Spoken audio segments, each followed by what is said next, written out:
And we are live. Welcome to Car Con Carne. I'm James Van Osdel. And every show that's done in the car through the holiday season will be recorded at Buona locations in the city, in the suburbs, all over the place. And let's be honest, this holiday season, every holiday season is indulgent. If you and beef need to take some time away from one another, Buona has you covered. They have this mind-blowing plant-based Italian beefless sandwich. It's vegan. It's made from seitan, and it's a total exclusive to Buona. Get it with hot giardiniera. That's the Chicago way. And you can take 10% off your mobile order or online order with the promo code CARNE10. So this is Car Con Carne. I'm doing this one from home, not at a Buona.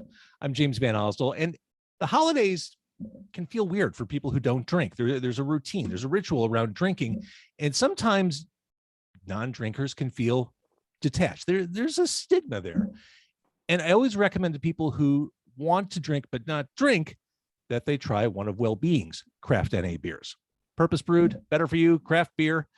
This brewery was launched 5 years ago. And joining me tonight is the founder. He is Jeff Stevens, and I welcome you to the show. In fact, I'm welcoming you with one of your own. I love places. it. I think this is my favorite. I mean, if I The had to choose places. one, oh, good. This is always refreshing. I love this one. Tell me what I'm drinking before we even get into the business. So tell me what it's a East Coast style IPA. This brewer named Mitch Steele, who, if you go search how to brew IPAs on Amazon, he actually wrote a book, and he was the former brewer at Stone. He'd been at Anheuser-Busch, so he has made his name brewing IPAs. And we did a partnership with his new brewery called New Realm out in Virginia Beach, is where we manufacture or brew some of our beer. And so we wanted him to inaugurate our manufacturing machine, and we can talk about what these things do. But anyway, so that's where this beer came from, the East Coast of the United States. And we called it Going Places because I thought it was appropriate coming out of the pandemic, which has kind of stopped and kind of started and kind of stopped, that we would all be going places. But, maybe whatever. It sounds like we're still doing it a little bit. we're still doing it a little bit. Yeah. I'm getting ahead of myself, Jeff, but the Hellraiser, I think, is also a showstopper. The dark amber. I drink that all the time. That's my go-to. Yep. I think this is a dark amber beer for people who think they don't like dark amber beer. This goes down really easy. Ooh, good one. Because I think people are dark amber. People are think it's going to be too heavy or just be thick and heavy and too much flavor. But this is just perfect. Yeah, I'm with you. I think it was right when I tasted it, and I had to go on the craft beer drinking journey like people, because I didn't drink for so long that when I left drinking, we drank lagers, and really cheap ones at that. So by the time I started drinking real craft beers, I was the one making them, and I didn't know what a dark amber tasted like. And then you taste this, and you're like, oh my god, it's so interesting. And then you taste IPA, and you can't, it's like, wow, that's really. I had the coffee cream stout. I'd never had a stout until I had my own.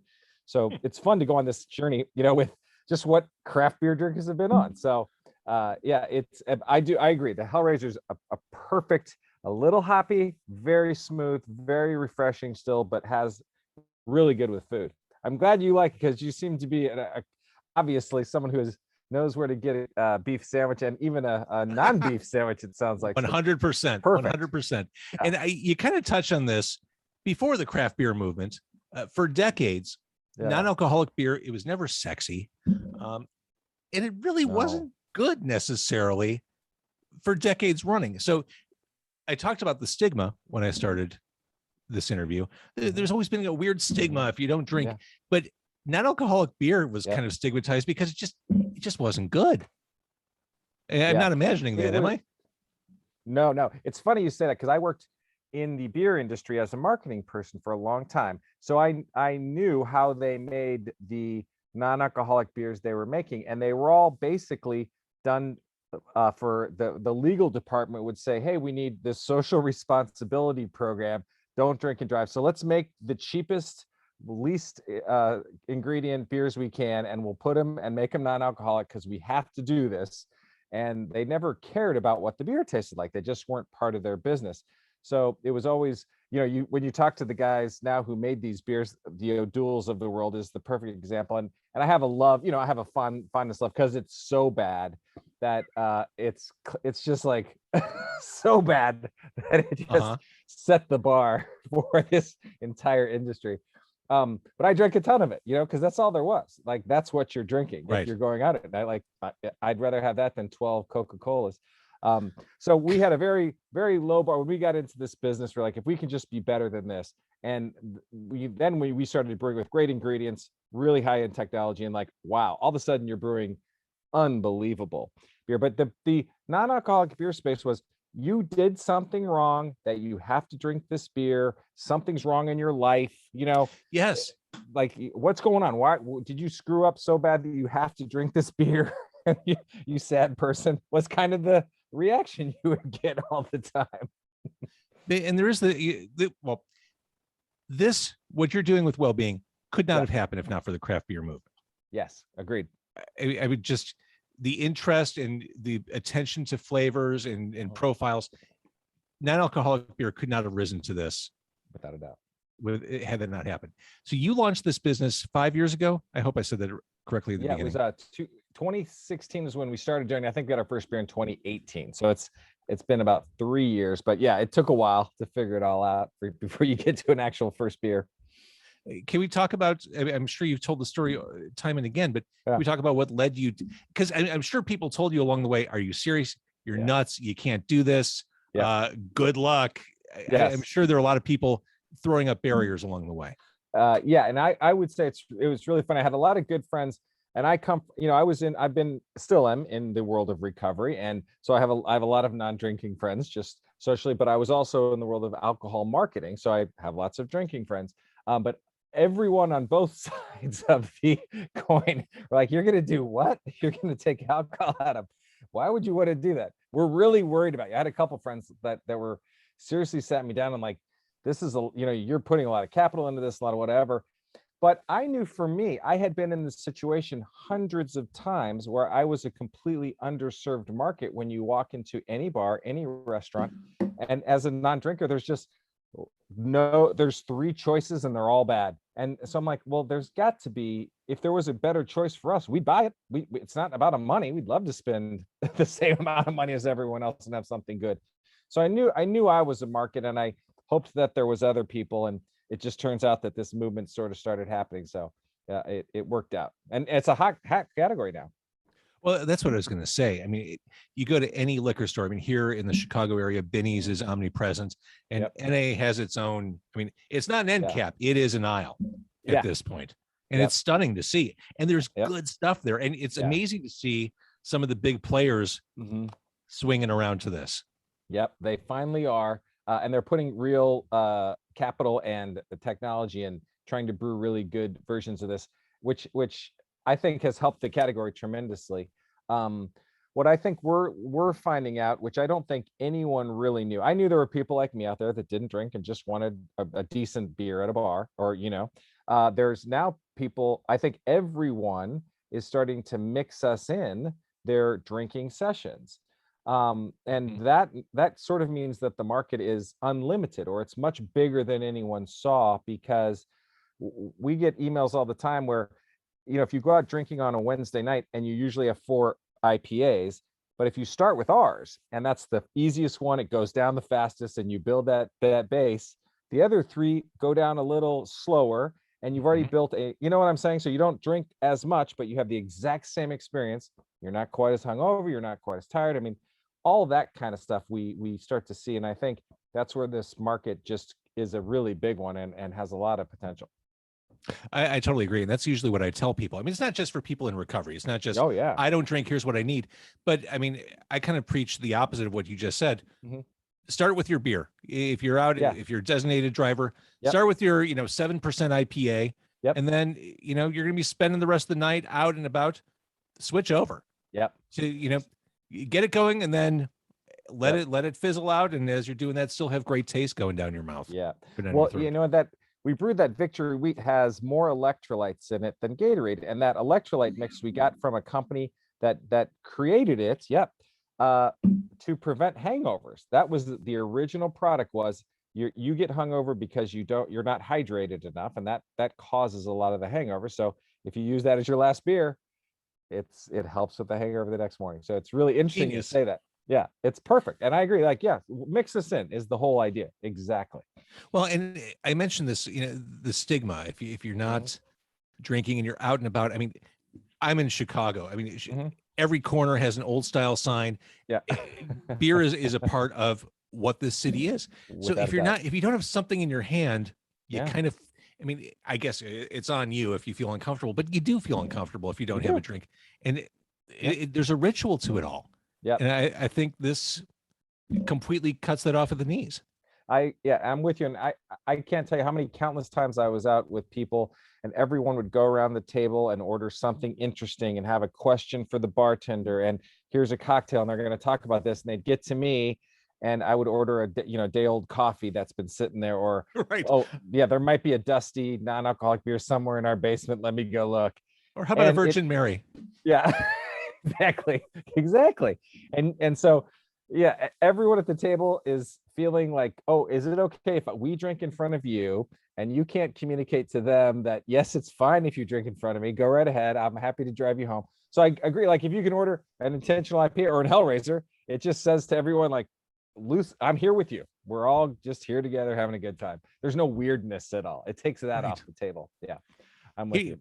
For someone who doesn't drink NA beer, and if someone wants to sit down with one of the Well Being beers, I think that the strangest thing they'll encounter is they'll, like, if they're day drinking, they're having an IPA with lunch, there's no weird feeling afterward. I mean, we've all had beer in the afternoon where after you're done, you kind of have that low throbbing headache and you feel sluggish. The fact that you feel none of that after, it's almost a disconnect. Your brain has a hard time if you're a drinker. Once you get past that, awesome. But it is, I think, a strange sensation to have a beer that tastes like actual craft beer, but not all those effects afterwards. That's so interesting that you say that. And because if there's a physiological reaction, your brain, when you drink beer, even our beer, you drink a non-alcoholic beer, your brain is going to release the same endorphins it would release if you're drinking alcohol beer, because it says, oh, we're going to be drinking now. This is going to be a fun thing. So it just releases these endorphins. So you get kind of this initial rush as you would if you just had your first beer. But then that afterward, the hour later, after you're going back to the office, where you would normally feel sluggish and like, I had a beer at lunch, I don't know if that was the best thing for my afternoon. That's gone, right? Yeah, I'm That's good. What you're saying. I'm good. Like, what happened here? Your body's like, wait, we're supposed to be sluggish, and I can't reconcile this in my brain. It's so strange. Well, let's talk a little bit about some of the products. Okay. I'd love to hear your story. How did you get to this product? What was going on with you where you decided you needed to try these NA beers, or what was going on? I wanted alternatives, and I knew that honestly the NA category was blowing up. I'm like, I need to start trying stuff because I don't want to have a beer every time I go out, every time I go to a show. It's just I'm at a certain age and at a certain point in my life, I'm like, I don't need to do that every time I go out. I want an alternative that doesn't suck. And it involved me just going to the store, going to Whole Foods. I'm like, oh, I'll try this. I mean, it was as simple as that. Like, I knew I needed something different and something to pivot to, and I wanted it to taste good. Yeah, that's great. And that's so typical. Like, exactly. It's the same experience without the things that you really realize after a while. Yeah, I don't know if I need that every time. Sometimes it's great, but I don't know if I need this every time I go out. You're right. Yeah, it was fine when I was 22, but here we are. Right. It's not cool anymore. I wanted to talk about some of the individual beers, but I realized before we get there, we need to talk about the process, because this whole interview, we're talking about the fact, Jeff, that this tastes like beer, and it tastes legit, and it tastes good. Science obviously has come around to NA beer. How do you do this? Yeah, well, and it's a great question, because I learned a lot too. I had to learn all of this exact stuff when I decided I'm going to try to make really good non-alcoholic beer, you had to learn that most of the beers up until that point are brewed, and some still to this day are brewed using a stop fermentation method. So at some point, beer's made where the yeast eats the sugars in the wort and alcohol is produced, and all of those sugars get eaten, and that produces the alcohol, and the beer tastes brewed. And what would happen with non-alcoholic beers, they would use these yeasts that wouldn't eat the sugars in the same way, and the worts would stay sweet, or they would not taste brewed. So many of the non-alcoholic beers that I came up with in the last 10 years are either very sweet, like they have a teaspoon of sugar put in them because the wort did not, it was still very sweet, or they would taste as if they weren't brewed. They had a B note, I like to say, and I think they didn't taste like beer. There was just something slightly off about them. And then if they were the major brewers, they probably weren't using the best ingredients, so that was also an issue. We ended up finding this machine in Munich. So I like to say that because between Munich and St. Louis, it's two, the great historical beer brewing towns in the world, right? Yeah. Yeah. And it's called a vacuum distillation machine. And so what it ultimately does is it takes finished beer, so beer that has been completely fermented, that has the alcohol in it, and that means it's crisp, it's smooth, it's dry, it's everything you love about beer, and it puts it in a vacuum. So the other way you can make it is you can boil the alcohol off, but that ruins the beer. But does that scald the beer? Does that? Yep. Just like when you boil food, it would change the very nature of what that is, and it does that to beer. So you can't boil the alcohol off unless it's in a vacuum. So this vacuum distillation machine takes the beer, puts it in a vacuum, and you can lower the boiling temperature in this vacuum to about room temperature versus whatever it would normally boil at. And because you can lower the boiling temperature of the beer to about room temperature, you can distill the alcohol off basically without scalding the beer. So the beer that comes through this machine literally has all the characteristics. It's completely brewed. It tastes brewed. That's what I was always found ours versus others. There's no sharp edges. There's nothing about it. And the others ones have these sharp edges that just don't taste brewed. And that's what I think ours really do well. So yeah, the first time I tasted this off the machine 3-4 years ago, it was the golden wheat. It was the very light beer, and I was just like, this, it had tasted amazing, and I was like, wow, this is really good. So I knew we had something.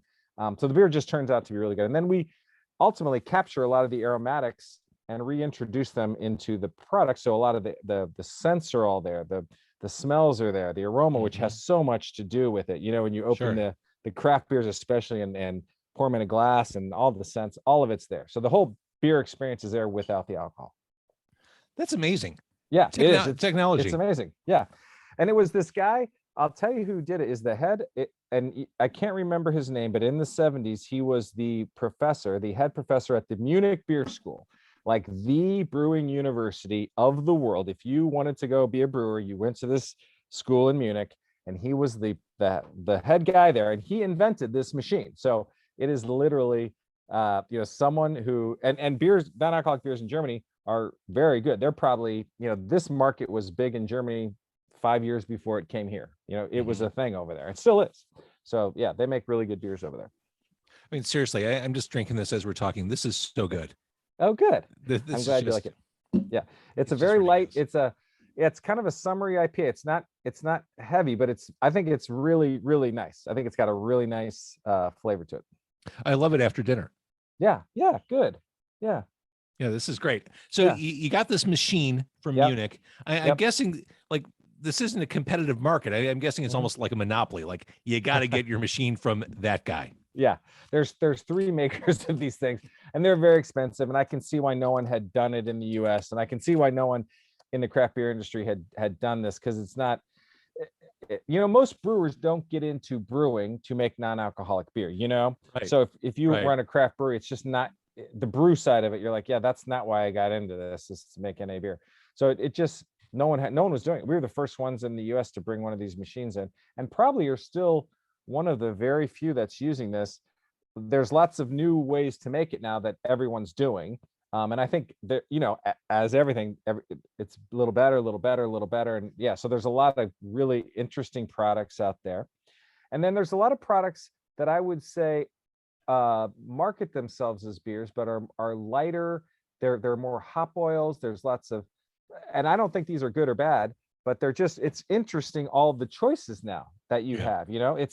It's sparkling hop oils and sparkling, all kinds of stuff that are in the world of beer, but they're may or may not be exactly this, but they're still interesting in their own way. And it's just cool. If you don't drink, there's just so many more interesting things to try, I guess is the point. And from a business perspective, it is like an arms race at this point.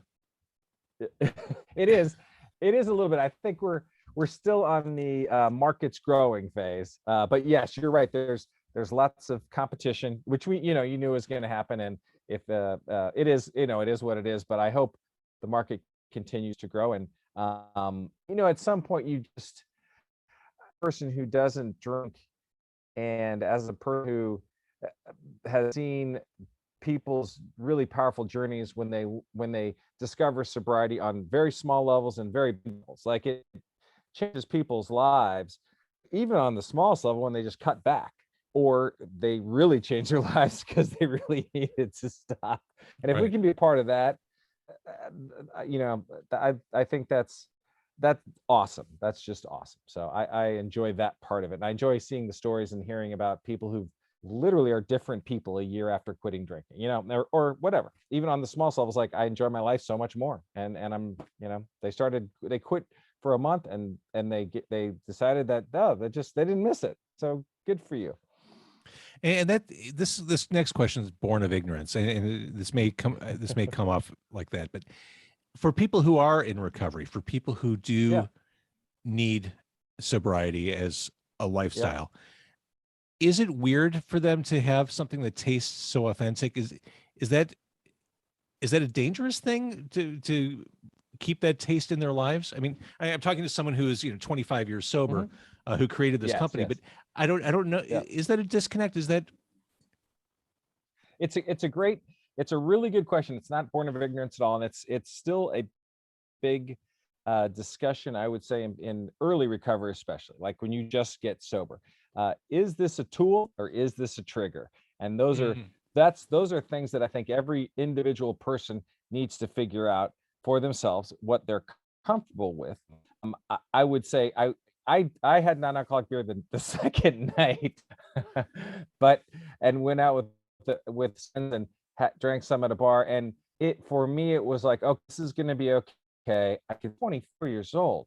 I'm like, I'm still going to go out and music. I'm still going to go to bars at some point. I moved to Chicago when I was 8 months sober, and there's nothing to do there in Chicago. I lived there for 4 years, and it's the best town. I mean, it's the best. Live music, bars, that's just what you're doing. And you got to come to confirmed. So for me, it was like, this is a tool. This is something, you can drink Cokes all night, or you can drink non-alcoholic beer, which doesn't have any sugar, no caffeine, nothing. I mean, it's just the best thing you can drink. So there's a lot of health benefits to it. It's an isotonic. It's amazing. It's a really amazing tonic when you take the alcohol out, how healthy the beer is for you. It's got polyphenols, all kinds of interesting things, just as it is. Having said all that, I think if at any moment you feel like this could be a trigger for you, then no, I would not risk my sobriety over this or not.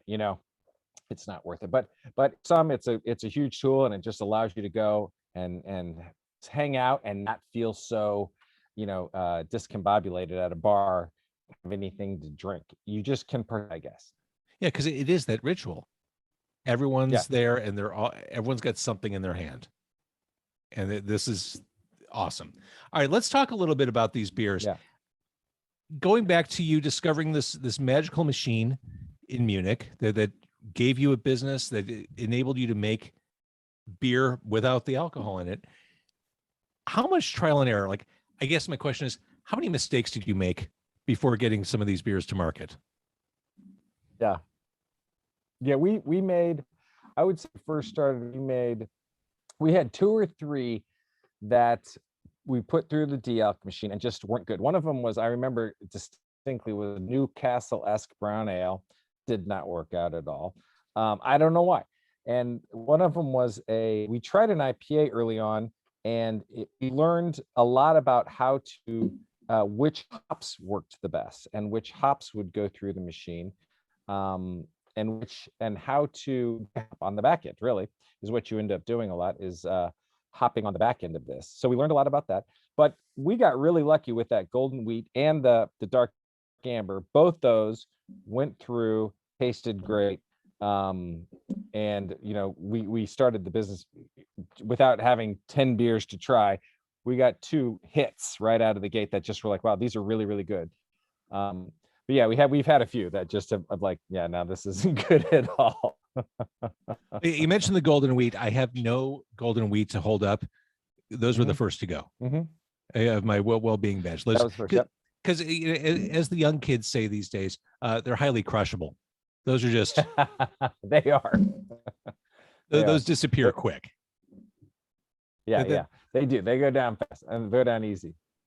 They're a good gateway. But let's talk a little bit about, you mentioned it, the stout. When I see reviews of Well Being, this is the one, like the snobs really seem into. Like you struck a nerve with that crew. Yeah.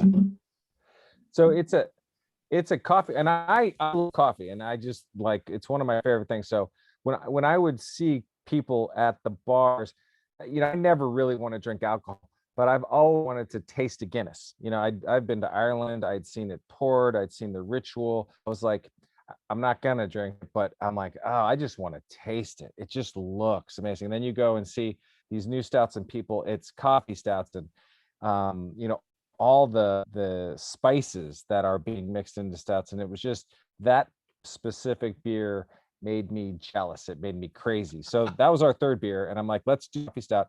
This one has nutmeg, cinnamon. It's basically like tea. They make a tea with the nutmeg, the cinnamon, and the cloves, and they put it in the thing. So it's got this really great these spices on it that go so well with coffee. And we add a little lactose, so it's not vegan. It's definitely got a little cream, but it's half the calories of the alcohol version of this. And it's, to me, just a really delicious. It really does that. It's great. It's great in an ice cream float. It's great as a weight beer. I've had it for breakfast, late at night, whatever, but it's a really nice beer. It's great for the holidays too. Yeah, you're right. This is a good one to have around for the holiday season. If you're entertaining, this is it. Awesome after dinner, right before. It's just awesome. You don't need a specific time of day. It's just, like you said, you could theoretically have it for breakfast. I mean, really, there's coffee in it and cloves. I mean, come on. There's coffee in it. That's funny. The Victory Wheat we talked about. This is the sports brew. This is, if you do drink, this is perhaps the one to end your night with, because as you mentioned, the electrolytes, this will help you toward a better wake up in the morning. This is a helper beer. Yep. It totally. It's good. Yeah.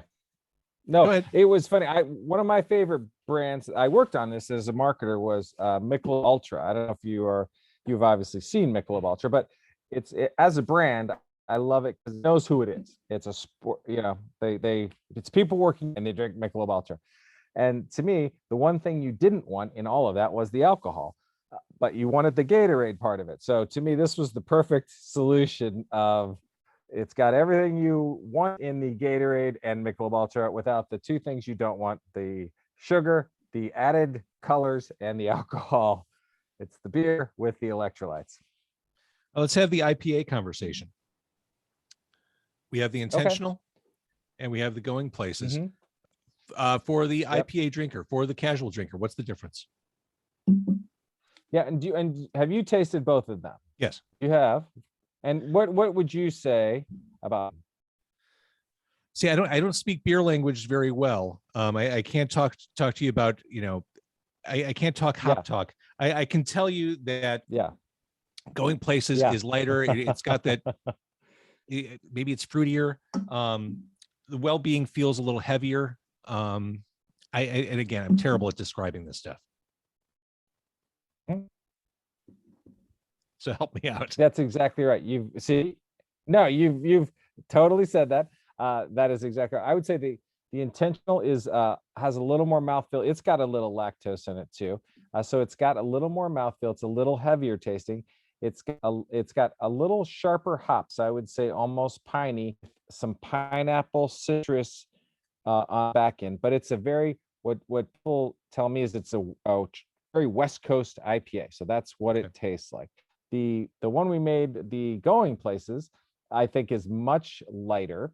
It's got more of a buttery apricot fruit citrus to it, and I don't think it's got as sharp a hops. So it's a really nice you know, some people really love super hoppy, and we're looking at doing one of those. Like a really, I don't know if you've had just a big hop beer, and to me, there you can have one of those. Yeah, you absolutely. know, um, but I think yeah. So, but I think both of these turned out really nice. They're it's fun to kind of try them both because I think they offer both different things. Well, you 100%. described it very well. Yeah, Thank you, you. you did a very good job. But for people who look at the IPA and just, I don't know which one I'm going to like. I mean, that's it. It's one's heavier, Yeah, one's lighter and more yeah, summery. I mean, you said that in the beginning. The Hellraiser, again, yeah, the dark amber beer for people who think they don't like dark amber beers. This is it. This yeah. is delicious. Yeah, it'll surprise you how good it is. I agree. It's just spicy enough. It's a little citrusy, and then that amber base. For some reason, all of it together really works beautifully together. It really is. It's a nice beer. And I hope that people who are watching or listening are realizing, yeah, I mean, non-alcoholic beer has arrived. I mean, this is it. I mean, the well-being Yeah. product line, Mhm. this is great stuff. And there's something for everyone here. Yeah, Moms, there is. dads, older kids. No, I love what That's you're it. doing. And can you talk a little bit about the mission before I cut you loose? Mhm. The mission of Yeah. well-being.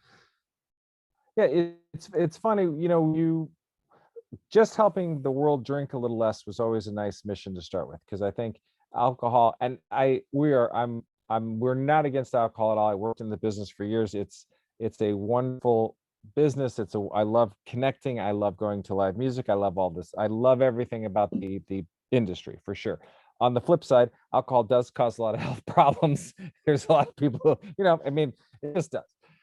So helping the world drink a little less is always a great mission. And I never want to sound too preachy, but I think, and my personal journey, and I'm sure you are on one of these too. You're a human being, and we always try to become a better version of ourselves, I guess, right? We have one life.